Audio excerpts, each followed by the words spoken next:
Now to Russia, where the St. Petersburg International Economic Forum, once known as the Russian Davos, has come to a close today. The three-day event was attended by representatives from 130 nations, from Afghanistan to Zimbabwe.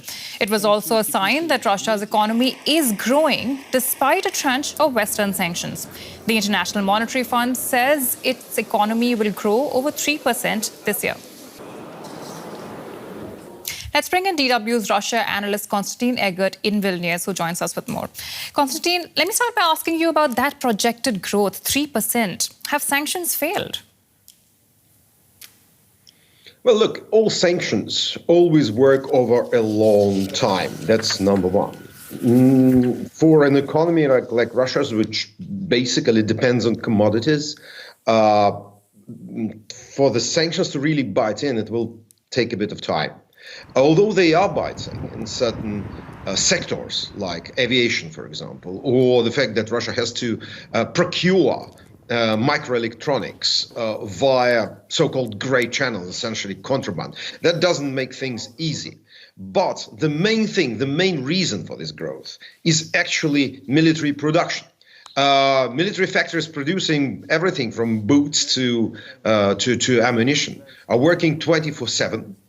And people are getting paid for that, those who work in those factories, and the government is printing money. So I think we also should check this growth against the fact that this is only the military industry that is basically growing massively.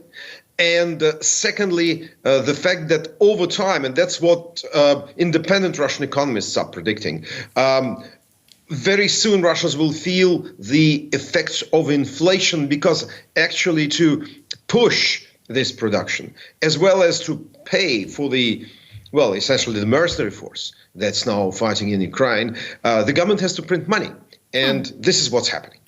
So I would be quite circumspect about saying this is true growth. This is a complicated picture. Right, but you mentioned that growth in military production there, and for the first time, Russia is investing more money in the military than in social spending. Where exactly is this money coming from?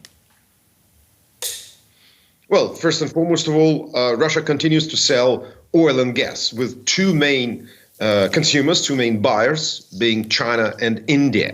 They are buying oil and gas with huge discounts. But just ask the mullahs in Tehran. I mean, they've been doing it for the best part of the last quarter century, and they managed to survive. When you export commodities, you always have money to, let's say, throw to the less well-protected socially strata of the population, and to pay for your secret police. That's exactly what Putin is also doing. As I said, the money comes, the investment comes from the oil and gas exports. Plus, the government has sovereign funds, and they, as far as I understand, invested at least part of their reserves into developing military industry, which is not a high-tech industry, but it produces enough shells to wreak havoc in Ukraine. Right. You mentioned India and China there as primary partners, but 130 countries have shown up. So clearly, many countries do ally with Russia. But we also know that China, as Russia's most important trading partner, only sent a very small delegation. Would you read into this? Look, we shouldn't read too much. We shouldn't be deluded by the official press releases of the St. Petersburg Economic Forum, which I attended about a dozen times, when it was a real forum where you could see the president of the United States, the president of France, CEOs of ExxonMobil and BP coming there.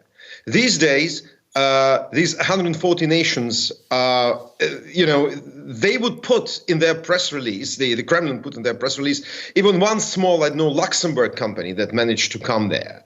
The main guests, I'm really sorry to say, for the Kremlin, and not for the rest of us, the main guests there were the Taliban and the president of Zimbabwe. Come on, how does it look compared to what the St. Pete Forum used to be. It is an attempt essentially to, by hook and by crook, to gather as many people as possible to present this picture of, the world is still trading with us. But this, I think, we have to remember, this forum was always an exercise in Putin-esque propaganda, even in better days. Today, it is basically its main function to show that Russia doesn't care for the West, that it still stands strong. So we should take all the official releases, all the official figures coming out of the forum with a pinch of salt. There is some fascinating analysis and important clarifications in there. Russia analyst Konstantin Egger, thank you so much for that. Thank you.